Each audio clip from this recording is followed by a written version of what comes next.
Jornalismo. Jornal Gente. Bandeirantes.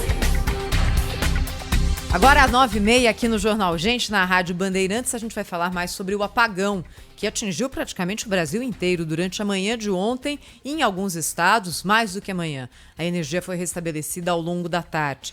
Quem está conosco é o presidente da Associação Brasileira dos Distribuidores de Energia Elétrica, Marcos Madureira, que representa uma parte da cadeia de energia no país. Senhor Marcos Madureira, bom dia, hein? Muito obrigada por falar conosco no Jornal Gente aqui na Rádio Bandeirantes. Muito obrigado, eu que agradeço a oportunidade de podermos estar falando com os ouvintes da Rádio Bandeirantes. O senhor que está inserido no setor, conhece o setor de energia, pode ajudar a gente a entender o que de fato aconteceu ontem nesse apagão. As explicações que vieram até agora foram muito pouco claras e não conclusivas, né? O senhor tem alguma ideia do que pode ter acontecido? Não, eventos como esse que ocorrem no sistema, eu queria, antes de mais nada, falar um pouquinho do sistema. O Sistema Interligado Nacional ele é um sistema muito robusto. Muitas vezes ocorrem alguns problemas no sistema, né? Uma linha de transmissão que eventualmente tem um problema, por exemplo, uma queda, um vendaval, e que muitas vezes o consumidor não percebe, porque o sistema é resiliente, ele tem alternativas para continuar funcionando. Então, visto dessa maneira, é importante a gente destacar que quando ocorre um evento como esse, ele é um evento que teve uma causa muito importante, quer dizer, muito grave, né? E, portanto, tem que ser feita uma análise com muito cuidado. Quando temos um evento, a primeira e importante ação é reconectar os consumidores. Isso foi todo o trabalho que foi realizado ontem, né? Todas as empresas, o próprio Operador Nacional do Sistema, sob o comando do Operador Nacional do Sistema, se dedicaram a fazer essa recuperação do sistema. A partir daí, é feito, então, esse processo de avaliação, de análise da causa. E ela tem que ser muito precisa para que, se de fato encontrando a causa, você consegue depois criar mecanismos que possam evitar que algo similar possa voltar a ocorrer. Então, nós temos que aguardar um pouco mais, né? Esse procedimento é um procedimento bastante criterioso, mas o sistema normalmente tem informações sobre tudo o que ocorreu no funcionamento do Sistema Interligado Nacional fica registrado, e nós deveremos ter, nos próximos dias, né, um posicionamento trazido aí pelo Operador Nacional do Sistema, junto com o Ministério de Minas e Energia, identificando as reais causas do evento de ontem. No Brasil. Senhor Marcos, é o Pedro Campos, bom dia, obrigado por estar conosco aqui. Tem algum risco de nós sofrermos um novo apagão nas próximas horas? Isso é descartado mesmo sem saber qual foi a causa do problema, ou ainda não é possível afirmar que nós estamos livres de um novo apagão dos mesmos moldes do de ontem? Boa pergunta, Pedro. De fato, como eu disse, o sistema é muito robusto. O Sistema Interligado Nacional é muito robusto. Em geral, nós temos para os consumidores brasileiros uma média de 99,98% das horas do ano com energia, em média no Brasil. É um indicador muito bom. Agora, eventos ocorrem, né? Já tinha muito tempo que não tínhamos um evento dessa magnitude no Brasil. Toda vez que ocorre, fica essa dúvida. E aí, o sistema é seguro? Ele é seguro, né? Tanto é que nós não tivemos o chamado blackout geral, até porque uma parte do sistema foi desligado para que se garanta isso.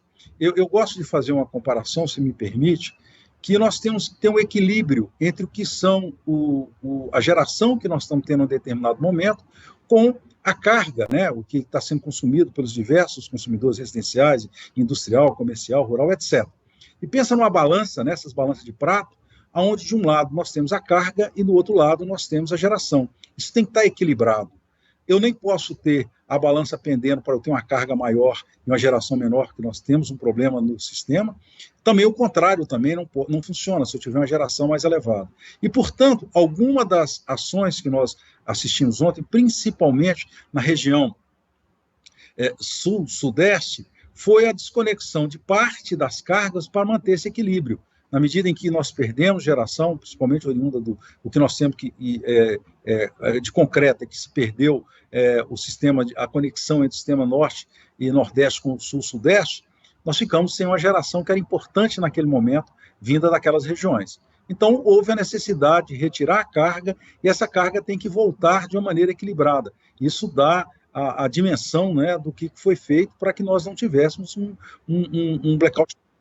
Esse é um ponto importante. Foi uma parte importante do Brasil que ficou sem energia, sem dúvida nenhuma. Né? Nós tivemos algo aí como 30%, 30 e poucos por cento dos consumidores que ficaram sem energia elétrica. Mas o sistema, com as ações que foram realizadas, ficou firme e o que se pudesse fazer essa recuperação.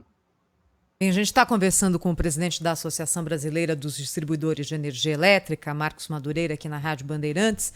Presidente, ontem o ministro das Minas e Energia classificou esse evento como extremamente raro, sem relação com a segurança energética nacional, e o ministro Alexandre Silveira disse que não descarta a possibilidade de o apagão ter sido causado por um ato criminoso e premeditado. Vamos ouvir.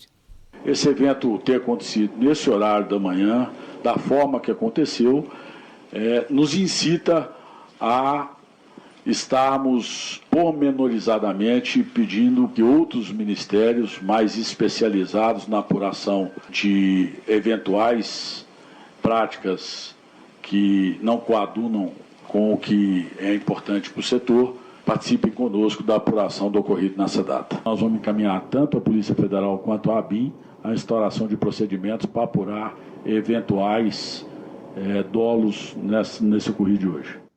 E agora de manhã o ministro da Justiça, Flávio Dino, diz que a Polícia Federal está entrando na investigação do apagão. Queria perguntar duas coisas para o senhor. Como é que o senhor vê essa declaração do ministro das Minas e Energia e o sistema elétrico no Brasil tem esse tipo de vulnerabilidade que permitiria algum tipo de sabotagem, alguma coisa nesse sentido?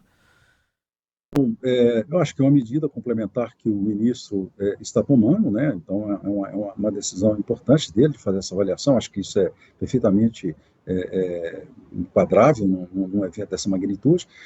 Eu, a princípio, entendo que nós devemos ter tido um problema desse sistema elétrico, né? Essa é a minha avaliação, mas também, como eu disse, qualquer fala nesse momento de indicar uma razão, ela é precipitada, tanto que o próprio ministro está colocando como uma possibilidade a ser examinada, e acho que é importante que se possa fazer esse exame, né, para que a gente possa ter a tranquilidade. Quanto à vulnerabilidade do sistema, eu diria que nós temos um sistema, como eu já tinha citado anteriormente, que tem uma resiliência muito importante. Né? Em alguns momentos, mesmo com perda de alguma instalação, nós temos o que se chama N-1, N-2, ou seja, quando eu perco uma determinada fonte, eu tenho outra fonte que a substitui, né? Em geral, o sistema tem comportado de uma maneira bastante resiliente. Então, eu, nesse momento, acho que vamos aguardar essa análise, né, para que a gente possa, de fato, ter uma identificação e as medidas serem tomadas. Essa é a leitura que eu tenho nesse momento. Muito bem, quero agradecer ao senhor Marcos Madureira, que esteve conosco aqui nessa manhã, conversando conosco um pouquinho mais sobre essa questão ligada ao apagão de ontem. Ele que é presidente da Associação Brasileira de Distribuidores de Energia Elétrica. Senhor Marcos, obrigado pelas explicações aqui, um bom dia para o senhor e até uma próxima oportunidade. Eu que agradeço a vocês a oportunidade, dizendo que, de fato, né, teve aí uma atuação importante. As distribuidoras entraram no momento 2, porque o evento não foi na distribuição, para apoiar aí a recuperação do sistema elétrico. Um bom dia para vocês todos. Perfeito, obrigado.